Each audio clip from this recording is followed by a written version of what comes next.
राधे कृष्णा। आज मोक्षदा एकादशी है। आज के दिन हमें व्रत करना चाहिए और अगर हम व्रत करते हैं तो हमें बहुत फल मिलता है। और आज गीता जयंती भी है। आज के दिन अर्जुन को ठाकुर जी ने गीता का ज्ञान दिया था।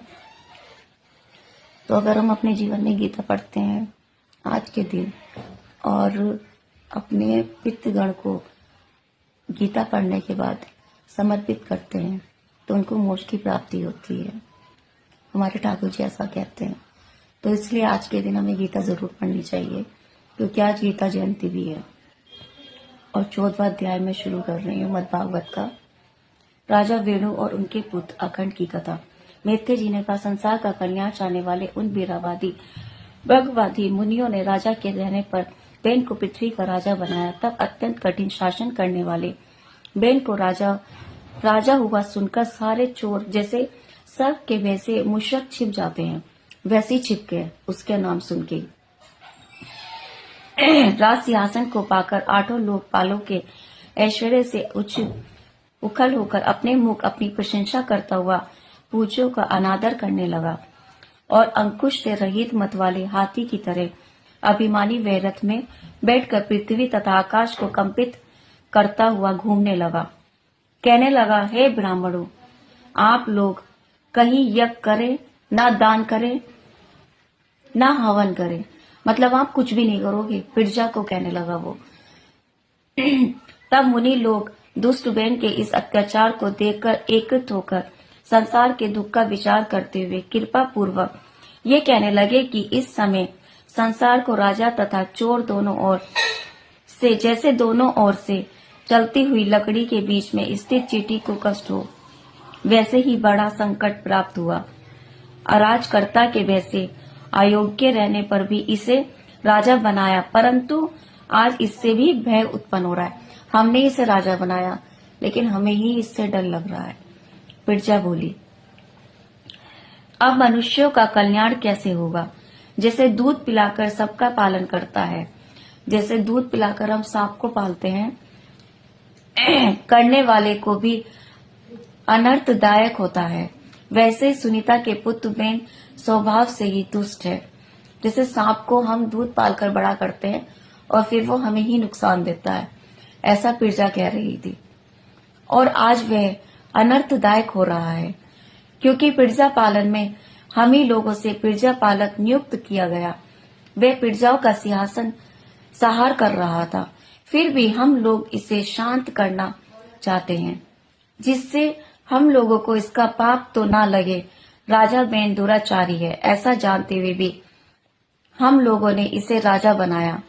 परंतु यदि अब अधर्मी समझाने पर भी हम लोगों के वचन को नहीं ग्रहण करता, तो मनुष्य के तिरस्कार दे से दुग्ध प्राय उसे अपने तेज से नष्ट कर डालेंगे।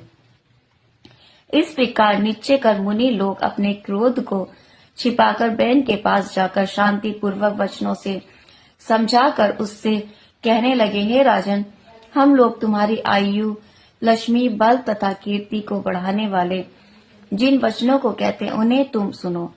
मन, वाणी, शरीर तथा बुद्धि से किया हुआ धर्म मनुष्यों को शोक से रहित बिरहादी लोगों को देता है, तथा जो मनुष्य निष्काम होकर धर्म करते हैं उन्हें मोक्ष भी प्रदान कर देता है। इसलिए हे वीर, मनुष्यों का कल्याण रूप ये तुम्हारा धर्म नष्ट ना हो, जिसके नष्ट होने पर राजा अपने ऐश्वर्य से गिर जाता है। हे राजा, असत मंत्री तथा चोरों से प्रजा की रक्षा करता एवं समय पर शास्त्रानुसार कर लेता हुआ राजा इस लोक में सुख प्राप्त करता है और मरने के पश्चाताप स्वर्ग में भी प्रसन्नता पूर्वक रहता है। जिस प्रकार राजा के राष्ट्र तथा नगर में वर्ण और आश्रम के धर्मों से युक्त मनुष्य अपने अपने धर्म से युक्त यज्ञ पुरुष भगवान विष्णु का भजन करते हैं, हे महाभाग, अपने धर्म युक्त शासन में स्थित रहने वाले उस राजा के ऊपर प्राणियों को उत्पन्न करने वाले विश्वात्मा भगवान विष्णु प्रसन्न हो जाते हैं। जगदीश्वर बिरहा और उनके भी ईश्वर उन भगवान के प्रसन्न हो जाने पर मनुष्य को कौन सी वस्तु दुर्लभ है जिन भगवान को लोकपालों सहित संपूर्ण लोग बड़े आदर के साथ बलि समर्पित करते हैं, उनकी आज्ञा पालन करते हैं। हे राजन, आप अपने कल्याण के लिए संपूर्ण लोगों को उनके पालक देवताओं तथा यज्ञों का निरंतर करने वाले वेद रीतिये रूप द्रव्य में तथा तपों में उस भगवान का नाना प्रकार के यज्ञों से भजन करने वाले अपने आदेश के निवासी मनुष्यों का अनुसरण करने योग्य हैं। हे वीर, तुम्हारे देश में ब्राह्मणों के द्वारा किए गए यज्ञ के पूजित भगवान के अंश से होने वाले देवता प्रसन्न होकर तुम्हारे मनोरथ को सिद्ध करेंगे। इससे तुम्हें उनका तिरस्कार करना उचित नहीं है। इस पर बेन ने कहा, अधर्म में धर्म मानने वाले तुम लोग बड़े मूर्ख हो, जो प्रवृत्ति देने वाले मेरे जैसे ईश्वर को छोड़कर दूसरे पति की सेवा करते हो। जो मनुष्य राजा रूपी ईश्वर का अनादर करते हैं, वे इस लोक में तथा स्वर्ग लोक में कल्याण प्राप्त नहीं करते। जैसे पति के प्रेम से रहित कुलटा स्त्रियों की अन्य पति से भक्ति होती है, वैसे ही आप लोगों को जिसमें भक्ति है वह यज्ञ पुरुष नाम वाला कौन है? विष्णु, बिरहा, शंकर, इंद्र, वायु, यम, सूर्य में कुबेर, चंद्रमा, पृथ्वी, अग्नि, वरुण, ये तथा वरदान और शाप देने में समर्थ थे। और भी जो देवता है वे सभी एक राजा के शरीर में रहते हैं, इसलिए राजा संपूर्ण देवता में रहता है। हे ब्राह्मणों, आप लोग ईर्ष्या छोड़कर अपने अपने धर्मों से हमारा भजन करें और हमें ही बलि समर्पित करें।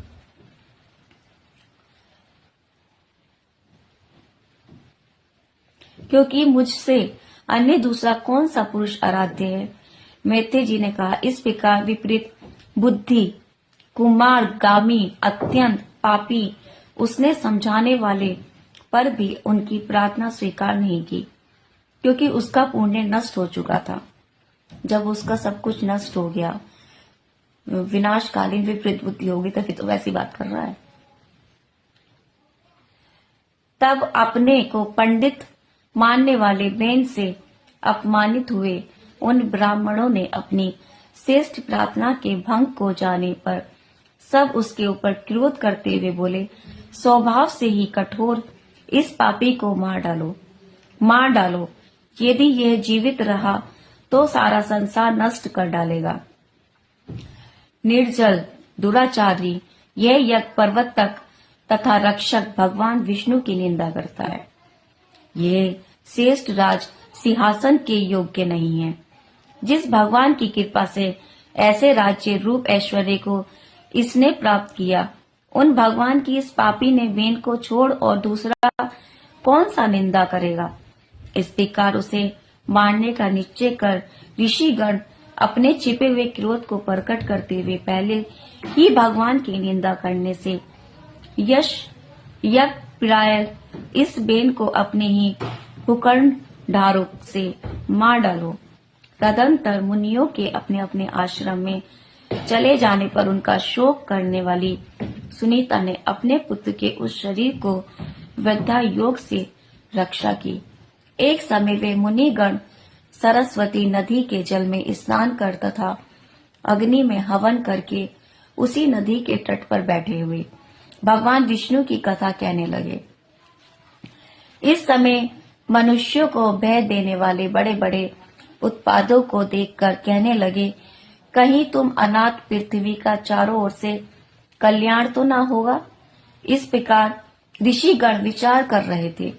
मनुष्यों का धन लूटकर इधर उधर भागते हुए चोरों के कारण जोरों ओर से धूलि उड़ने लगी, तो उस समय राजा के अभाव में मनुष्यों का धन चुराने वाले तथा परस्पर एक दूसरे को मारने की इच्छा करने वाले उन मनुष्यों के उपद्रव को जानकर एवं चोर पराय राज्य और शक्ति रहित देखकर, देश को देखकर उन्हें रोकने की सामर्थ्य रहने पर भी रोक देने में दोष देखकर ऋषियों ने उन्हें नहीं रोका। तब शांत तथा संपूर्ण प्राणियों को एक दृष्टि से देखने वाला ब्रह्मांड भी यदि दीन मनुष्यों की उपेक्षा करता है तो जैसे फूटे हुए पात्र से जल चू जाता है वैसे ही उसकी तपस्या चू जाती है। इस कारण ऋषियों ने विचार किया कि राजर्षि अगड़ का यह वंश नष्ट होने योग्य नहीं है, क्योंकि इस वंश में भगवान का सहारा लेने वाला अत्यंत पराक्रमी राजा होगा। ऐसा निश्चय होकर ऋषियों ने मारे हुए राजा बेन की जंगा बड़े वेग के साथ मंथन किया और तब उस जंगा से एक छोटा सा मनुष्य प्रकट हुआ।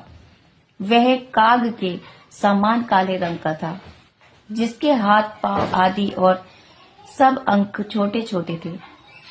ठोड़ी लंबी थी तथा नासिका का अग्रभाग नीचे को दबा हुआ था। उसके नेत्र रक्त से दर्शक लाल थे और केश तांबे के समान थे। इस प्रकार उत्पन्न होकर वे ऋषियों के समस्त अत्यंत दीन हो सिर झुकाकर कहने लगे, मैं क्या करूं? ऋषियों ने क्या कहा, बैठ जाओ। इससे हे तात वे निषाद नाम से प्रसिद्ध हुआ और उनका वंश पर्वतों का आश्रय कर रहने वाला हुआ, क्योंकि उसके उत्पन्न होने से बेन का जो अत्यंत भयानक पाप था वह उसने जन्म लेते ही नष्ट कर दिया था। 15वां अध्याय आरंभ शुरू हो रहा है। राजा पृथु की उत्पत्ति तथा उनका राज्य अभिषेक। मैथिली जी बोले, हे विदुर, इसके पश्चाताप उन ब्राह्मण ऋषियों ने फिर राजा बेन की भुजाओं का मंथन किया, जिससे एक पुत्र तथा एक कन्या उत्पन्न हुई। पुत्र ने भगवान विष्णु का और कन्याओं में लक्ष्मी का अंश था। पुत्र का नाम पृथु और कन्या का नाम अर्ची पड़ा। समय आने पर इसी देवी ने, जो पूर्व में विष्णु की वियोगिनी थी, पृथु को पति भाव में स्वीकार किया। पृथु के प्रकट होने पर ऋषियों एवं ब्राह्मणों ने बड़ा हर्ष किया और देवताओं ने आकाश से नगाड़े बजाए। सौम्य विराजी भी स्वर्ग से उतरकर वहां आए, क्योंकि वह बालक शंख चक्रादि चिन्हों से युक्त विष्णु जी का अंश था। बिरहा जी की आज्ञा से ऋषियों ने इसी पृथु को आसमुदांत पृथ्वी का राजा बनाया। नदियों, पर्वतों, समुद्रों, वर्षों, पक्षियों, गौओं, मर्गों और आकाश तथा पृथ्वी आदि सब ने एक से एक बढ़कर इसे अपने उपहार भेंट किए। बिरहा जी वेद में कवच, सरस्वती उत्तम हार, विष्णु जी सुदर्शन चक्र और उनकी स्त्री लक्ष्मी जी अचल संपदा लाई। इंद्र ने उत्तम किरीट, यम ने दंड, धर्म से यश में माला, वायु ने 2 उत्तम व्यंजन, वरुण ने छत्र, कुबेर ने सिंहासन, रुद्र ने तलवार, पार्वती ने ढाल, चंद्रमा ने घोड़ा, बिरहा जी ने सुंदर रथ, अग्नि ने अजगव धनुष, सूर्य ने किरणों सा बाण, पृथ्वी ने योग में खड़ाऊ, स्वर्ग ने नवीन माला और समुद्र ने उत्तम शंख तथा पर्वतों और नदियों ने सर्वत आगमन के लिए मार्ग दिया। बड़ी धूमधाम से पृथु का राज्याभिषेक हुआ। चारों ओर हर्ष छा गया। तब बंदी जनों की सुस्ती सुनने के पश्चात बालक राजा पृथु ने कहा, ये सब तो ठीक है, परंतु संसार में प्रशंसा के योग्य केवल एक विष्णु जी ही है। मुझ जैसे तुच्छ मनुष्य की प्रशंसा कैसी? फिर मैंने अभी आपकी कोई सेवा भी नहीं की, अतः आप लोग मुझ बालक का उपहास ना करें। राधे कृष्णा।